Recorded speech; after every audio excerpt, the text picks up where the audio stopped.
안녕하세요. 브레인업TV입니다. 브레인업TV는 아이들의 정신적으로 힘들어하는 질환에 대한 정보를 나누는 채널입니다. 그리고 저는 한방신경정신과 박사이자 한의사인 전영호입니다. 틱을 치료하러 한의원에 내원하게 되면 잘 나을 수 있을까? 언제쯤 좋아질까? 많은 걱정을 하기도 하시고 집에서 어떻게 도와주면 좋을지 궁금해 하기도 하십니다. 그 중에서 흔히 듣는 질문이 집에서 이런 운동을 하려고 하는데 괜찮겠느냐는 질문도 많이 하십니다. 그래서 이번 편에서는 틱에 좋은 운동과 틱에 좋지 않은 운동에는 어떤 게 있는지 그 부분에 대해서 말씀을 드리겠습니다. 부모님들은 틱이 스트레스 때문에 생긴다고 알고 계시는 분들이 사실 많습니다.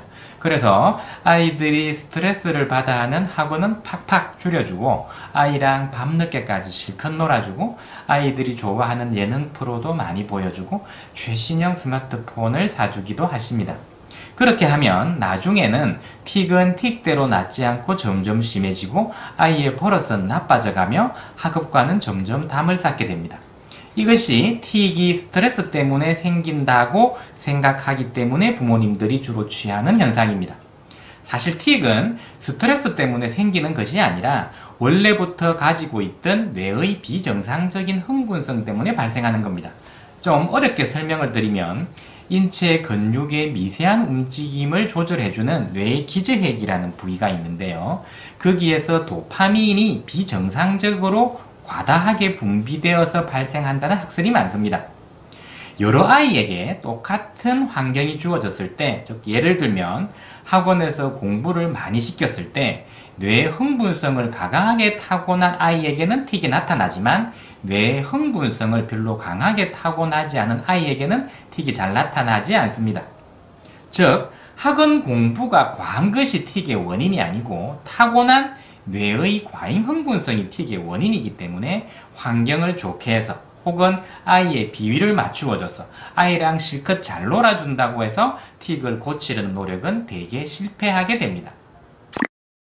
뇌가 비정상적으로 흥분되어 있는 틱장애 아이들은 육체적인 운동이 도움이 됩니다. 특히 햇빛을 보고 야외에 사는 운동들은 거의 다 도움이 됩니다. 물론 녹음이 우거진 자연 속에 사는 운동이면 더 좋겠죠. 운동을 싫어하는 여자아이라면 억지로 운동을 시키지 않는다고 하더라도 가벼운 산책이라도 좋은 영향을 미칩니다. 어떤 특정한 운동이 아니라 야외에서 즐겁게 뛰어노는 것은 모두 좋습니다. 여의치 않으면 실내에서의 운동도 괜찮습니다. 체력이 아주 약한 일부 아동들은 너무 과도한 육체 운동으로 인해서 체력적으로 탈진해서 틱이 잘 낫지 않는 경우도 있기는 합니다만 그런 경우는 사실은 많이 드뭅니다. 근데 가끔 어머니들은 많이 놀고 나면 틱이 더 심하게 보이는 경우가 있어요. 운동을 실컷 하고 잘 놀고 왔는데 틱이 많이 보이다 보니까 운동이 틱에 좋지 않은가 하고 일부러 운동을 안 시키는 분들도 있습니다. 과격하게 많이 놀고 나면 정신적으로 육체적으로 막 흥분되어 가지고 그 흥분으로 인해서 일시적으로 틱이 심해지는 것인데 그러한 현상은 몇십 분, 길어도 한두 시간 이내에 그칩니다. 그러므로 장기적인 관점에서 보면 즐겁게 뛰어노는 것이나 육체적인 운동은 틱에 도움이 됩니다. 틱에 좋지 않은 운동도 사실은 있습니다. 대표적인 것이 사실은 수영인데요. 수영, 전신을 골고루 운동할 수도 있고 아이들도 좋아하는 수영이 왜 틱에 좋지 않냐고요? 바로 감기 혹은 비염 때문입니다. 아이들은 성인에 비해서 체온 조절이 좀 원활하지 않기 때문에 수영을 주기적으로 하는 아이들은 감기 혹은 비염에 걸릴 확률이 높습니다. 아이들이 자라다 보면 어쩔 수 없이 가끔 감기에 걸릴 수 있는데 감기에 걸려서 몸 컨디션이 좋지 못하면 틱은 증가하게 됩니다. 그러다가 감기가 나으면 틱은 다시 원래의 상태대로 돌아가곤 하는데요. 수영을 주기적으로 계속하게 되면 자주 감기에 걸릴 수밖에 없고 그러면 틱이 심해졌다가 원래의 상태로 돌아가지 못하고 계속 더 증가하게 됩니다. 물론 수영장물이 아주 따뜻하고 수영 후에 사우나에서 몸을 충분히 데우고 나온 뒤에 몸을 머리부터 물기를 충분히 잘 말리면 감기에 걸릴 확률이 현저히 줄어들긴 합니다만 사실 아이들이 그렇게 하기는 현실적으로 쉽지 않습니다. 수영은 특히 음성 틱이 있는 아이들에게는 금하는 것이 좋습니다. 감기로 인해서 포의 분비물이 늘어나게 되면 음성틱은 더욱더 증가할 수밖에 없기 때문입니다.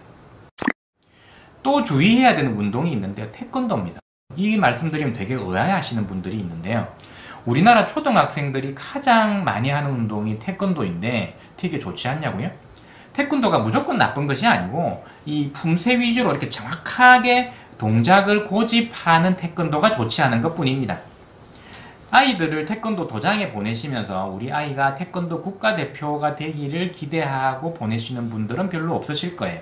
대부분 친구들과 놀이터에서 충분히 놀면 좋겠는데 놀이터에 가도 친구들이 없다 보니까 태권도 도장에 가서 친구랑 잘 놀아라고 보내는 것일 텐데 너무 정확한 교과서적인 품새를 강조하는 그런 태권도 도장은 좀 좋지가 않습니다. 이 틱이라는 것은 미세한 운동을 조절하는 뇌 기능에 고장이 났는데 이런 틱장애 아이들에게 정확한 어떤 그 운동의 각도, 품새 동작을 요구하는 것은 도리어 더 틱을 증가시킬 수 있기 때문입니다. 그냥 아이들이 신나게 놀 수 있는 태권도라면 아무런 문제가 없습니다. 그리고 성단 심사를 자주 하는 것도 좋지 않습니다. 물론 성단 심사가 끝나고 나면 틱은 원래대로 돌아오기는 하지만 성단 심사를 위해서 몇 개월씩 심사 대비로 그런 정확한 동작을 연마해야 하기 때문에 그렇습니다. 자, 정리해 보겠습니다.